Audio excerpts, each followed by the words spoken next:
morning, class. How are you today? Nice to hear that. I am hoping that you will be in full energy to participate in our class today. Let us first pray and ask for guidance and wisdom. Any volunteer? Yes, Joshua, please lead a prayer. Before we proceed, I'll first check your attendance. Wow, everyone is present. You do really know the importance of attending classes regularly despite of the kind of learning modality that we are using. By the way, class, let me share with you some friendly reminders for an effective learning. Number 1, please mute your microphone. If you want to share ideas, ask questions, or clarify things, just raise your hand using the raise hand in the Google Meet room. Wait for me to call your name and unmute your microphone.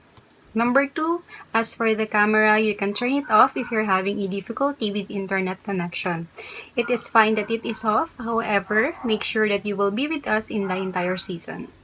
Number 3, you are required to pay attention and listen attentively. Along the way, there are some questions that will be asked. I encourage everyone to answer the question. Do you understand, class? I hope that everybody will participate at the same time, enjoy learning. Okay, before we start with our next lesson, let us first have a short review of our previous topic. Is there anyone here who would like to recall? Yes, I'm me. Very well said. Now, aside from the definition of advertisement, can you share in the class what do you see in an advertisement when you are watching television? Yes, Renald. Very good. It seems that you learned a lot from the previous topic. At this point, let me give first our 2 objectives for today's lesson. Number 1, identify Filipino cultural values, history, and other factors used in a selection. Number 2, explain how a selection may be influenced by culture and history. Are you ready for today's lesson?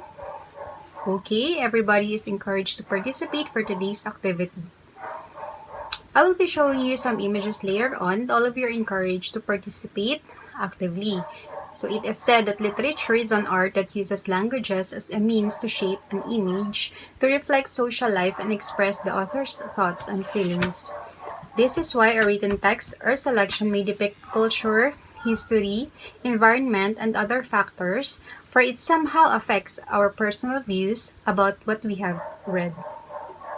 As you answer the task provided for you in this lesson, you will know some common principles and cultural values which will help us understand our culture. And I will give you a clearer view of how these values affect the way you view our world today. Look at the pictures that I will be presenting. What Philippine cultural heritage and values are illustrated in the images. Good job, class. Give yourselves a round of applause. As a Filipino youth, what values do you have that would be of great help to our community? Yes, Anna Grace. Thank you for that sincere answer. What do you think can you contribute for the betterment of the society where you belong? Yes, Junicio. Thank you for that honest answer.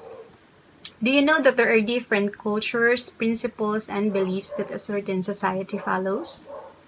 Okay, good. Now, before we move on, let me share with you some terms that we need to know. Number 1 is values, a principle or quality intrinsically valuable or desirable. Number 2 is principle, a comprehensive and fundamental law, doctrine, or assumption. And number 3 is diversity, the condition of having or being composed of different elements or variety. Let us proceed now to our proper discussion. So literature is said to be a mirror of society, for it provides insights into the minds of readers about things in life. It confirms the real complexity of human experience and beliefs.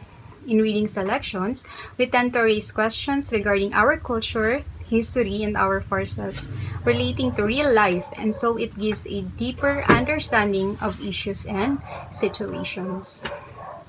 A person writes within the boundary of his or her culture, religious beliefs, history, environment, and other factors. Therefore, literature can be a reflection of one's culture, religion, environment, and others. When someone writes, he or she cannot avoid but influenced by the 3 factors. These are culture, history, and environment. First off is culture. Culture is central to the way we view, experience, and engage with all aspects of our lives and the world around us. It appears in almost all selections. In every setting comes societal influence in which the things happening in a story impacts the way people speak, act, and practice. Example, in the story How My Brother Leon Brought Home a Wife by Manuel Arguilla. Leon brought Maria, his wife, to their province and introduced her to his family, especially to his father. It is actually a reflection of a pre-wedding tradition of Filipinos where a man should formally introduce the girl he will marry to his parents and to the whole family as a sign of respect. Filipinos also believe in the practice of pamanhikan. Pamanhikan is a common pre-wedding practice of Filipinos where a man will meet the parents and family of the woman to formally get their approval to marry her. For the boys, I hope that you will be able to do this someday, but of course, there's a right time for you to do this pamanhikan to the girl you love and respect the most. Number 2 is history. Historical context is a social, political, cultural, economic, and environmental influences. If we are unfamiliar with the traditions, culture, thinking, or events happening at any time in history, we could misinterpret or lose the meaning of a piece of writing we are reading. It can add the missing pieces to the puzzle when analyzing a written work. Knowing the history and circumstances that influence what is written adds more meaning to what we read. This is why in writing a text, it is very important to know the author's background and experiences, for it will somehow give the reader an idea of the circumstances presented in a selection. For example, Dr. Jose Rizal's novel, Noli Me Tangere, can be regarded as a historical novel, as it has mostly fictional characters and historical persons. Dr. Rizal's Noli Me Tangere seems like a romantic story at first, but when studied under historical context, one will know that it is actually a satirical illustration of Spaniards' regime in the Philippines. And then the last one is environment. Environment may refer either to actual physical surroundings or to social or cultural background factors. An environment of crime and grinding poverty, milieu encountered most often in literary writing, refers to the intangible aspects of the environment. For example, the following lines again from the story How My Brother Leon Brought Home a Wife by Manuel Arguilla. So husband Leon said this line to his wife Maria. You miss the houses and the cars and the people and the noise, don't you? Maria then answered, yes, but in a different way. I am glad that they are not here. So Maria, a city girl, appreciated and respected Leon for what he really is, even if she already discovered the difference of the life of people living in the province.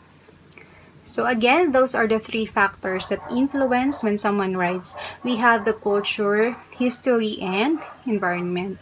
Are there any clarifications, questions, sharing, or comments? So if none, let us now proceed to some of the Filipino values that can be depicted in most of the selections in Philippine literature, which also contributes in understanding our culture. I'll be sharing with you 6 values, and those are number 1, hospitality, number 2, respect, number 3, strong family ties, number 4, religious or faith, number 5, generosity and helpfulness or the bayanihan, and number 6 is hard work. As for the hospitality, when a person visits a friend's house, the host greets him or her with a very warm welcome. The host will immediately let their visitor sit down and will prepare a meal or a snack plus drinks for the visitor. The host will insist that the friend not leave the house with an empty stomach. A host will always make sure you had a great time visiting them. Then we have respect. So children respect elders by saying po and opo, which means yes when answering their elders. Children or young adults also show respect by putting their elders' hands on their foreheads. Next is strong family ties. Families make sure to have quality time together, especially after a day's work. Just watching television or eating a family meal will be valued and prioritized in everybody's schedule. Number 4 is religious or faith. Families go to church and pray together because their religion is important and creates a strong bond, marking God as center of their lives. And number 5 is generosity and helpfulness or the bayanihan. When a neighbor is in trouble, Filipinos are always ready to help them. Number 6 is hard work. So Filipinos always find creative ways to earn a living, like creating a small business from their home where they sell foods or other items for the convenience of their neighbors. So is there any question or clarification? If none, let's have our first activity, identify the factor which is described in the given statements. You may raise your hand while others may type in the chat box. C for culture, H for history, and E for in the environment. Number 1, when the things happening in the story impacts the way the characters act, speak, and practice. Yes, Janbert. Okay, very good answer. Number 2, author's background and experience are very essential in order to further understand the ideas presented in the text. Read. Yes, Matthew. Okay, great answer. This refers to the surroundings in which a story takes place. Yes, Rafi. Exactly. So this affects your personal views and produce changes in cultural practices. Yes, Claire? Absolutely. Number 5, the geographical development of the people who reside in a particular place. Yes, Kate. Great job. So very good, class. Please give yourselves a round of applause. Now let's move on to our second activity. For the second activity, identify the Filipino cultural values based on the given situation that I am going to read. Choose your answer from hospitality, respect, strong family ties, generosity and helpfulness, faith, and hard work. Number 1, whenever Ali is called by his grandmother, he always responds by saying po or opo. Yes, J. Mark. Right answer. Number 2, to ensure that his family has quality time together, Mr. De La Cruz always tells his wife and children to prioritize eating meals and watching television with the family in their schedule. Yes, Peachy. Correct answer. Number 3, Carlos still strives to look for a job to support his family even in time of pandemic. Yes, Kim. Great answer. Jay, together with his friends, help those who were affected by the Typhoon Oroli. Yes, Carmila. Good job. Mrs. Santos always accommodates her relatives from El Nido in their house and entertains them by preparing food and providing comfortable place to stay. Yes, Michelle. Very good. Thank you for participating actively in the class, and to all who participated as well in the chat box, please give yourselves a round of applause. Now let's move to the third activity. This time it is an individual activity and you will be reading a synopsis to be able to answer. I'll be giving you 20 minutes. Synopsis is already posted in the Google Classroom. Kindly read instruction carefully. Okay, class, it's already 20 minutes. For those who are finished already, kindly send to me your answer privately through Google Classroom. And for those who are not yet finished, you may send until 12 noon. Let us summarize now our discussion. Literature confirms the real complexity of human experience and behavior. Filipinos opt to raise questions regarding culture, history, and other forces relating to real life, and so literature gives us deeper understanding of issues and situations. A person writes within the boundary of his or her culture, religious beliefs, history, environment, and other factors. Therefore, literature can be a reflection of one's culture, religion, environment, and others. Again, class, are there any more clarifications or questions regarding our topic? Okay, so if none, we will go through our assessment. Link has been posted in the Google Classroom. Read instruction carefully, then answer the items from 1 to 10. Your answers must be written in your respective journals. I'll be giving you 15 minutes to answer. Time's up, class, for the assessment. This time, I'll be giving your assignment. Make a reflection with regards to the lesson discussed, then write it in your journal. Reflect on this. Why is it important to identify cultural values depicted in the text? Is there a question or further clarification? If none, let's call it a day.